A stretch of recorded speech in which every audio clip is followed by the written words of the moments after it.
ഒരു 8 സ്ട്രോബെറി എടുത്ത് ചെറിയ കഷ്ണങ്ങളാക്കി മുറിക്കുക. ഒരു പാത്രത്തിൽ 3 ടേബിൾ സ്പൂൺ വെള്ളം ഒഴിച്ച് 4 ടേബിൾ സ്പൂൺ പഞ്ചസാര ചേർത്ത് ഒന്ന് അലിയിച്ച ശേഷം മുറിച്ച സ്ട്രോബെറി കഷ്ണങ്ങൾ ചേർത്ത് കൊടുക്കുക. നല്ലപോലെ വെന്തുടഞ്ഞ സ്ട്രോബെറി ഒന്ന് അരിച്ചെടുക്കുക.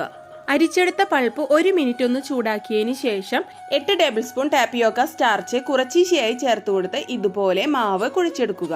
ശ്രദ്ധിക്കുക, മാവ് വലിക്കുമ്പോൾ ഇതുപോലെ വലിഞ്ഞു വരണം, പൊടിഞ്ഞു പോകാൻ പാടില്ല. 4 കഷ്ണങ്ങളാക്കി മുറിച്ച് നീളത്തിൽ ഉരുട്ടി ചെറിയ കഷ്ണങ്ങളാക്കി മുറിച്ച് ഉരുട്ടിയെടുക്കുക. പരസ്പരം ഒട്ടാതിരിക്കാനായി കുറച്ച് പൊടി തൂവി കൊടുക്കുക. ഒരു പാത്രത്തിൽ 2 ഗ്ലാസ് വെള്ളമെടുത്ത് 2 ടേബിൾ സ്പൂൺ പഞ്ചസാരയും 1 ടേബിൾ സ്പൂൺ സ്ട്രോബെറി സിറപ്പും ഒഴിച്ച് തിളച്ചു വരുമ്പോൾ ഉരുട്ടി വെച്ച ബോൾസുകൾ ഇട്ട് കൊടുക്കുക. 20 മിനിറ്റ് വേവിച്ചതിന് ശേഷം ഒരു 5 മിനിറ്റ് തണുത്ത വെള്ളത്തിലേക്ക് ഇടുക. ഇപ്പൊ നമ്മൾ സ്ട്രോബെറി ബോബ ബോൾ ഇവിടെ റെഡി ആയിട്ടുണ്ട്. ഒരു ഗ്ലാസ്സിലേക്ക് 4 ടേബിൾ സ്പൂൺ ബോബ ബോളും തണുത്ത മിൽക്കും 2 ടേബിൾ സ്പൂൺ സ്ട്രോബെറി സിറപ്പും ബീറ്റ് ചെയ്ത വിപ്പിംഗ് ക്രീമും ഇട്ട് സ്ട്രോബെറിയും വെച്ച് അലങ്കരിച്ചാൽ നമ്മളുടെ സ്ട്രോബെറി മിൽക്ക് ഇവിടെ റെഡി.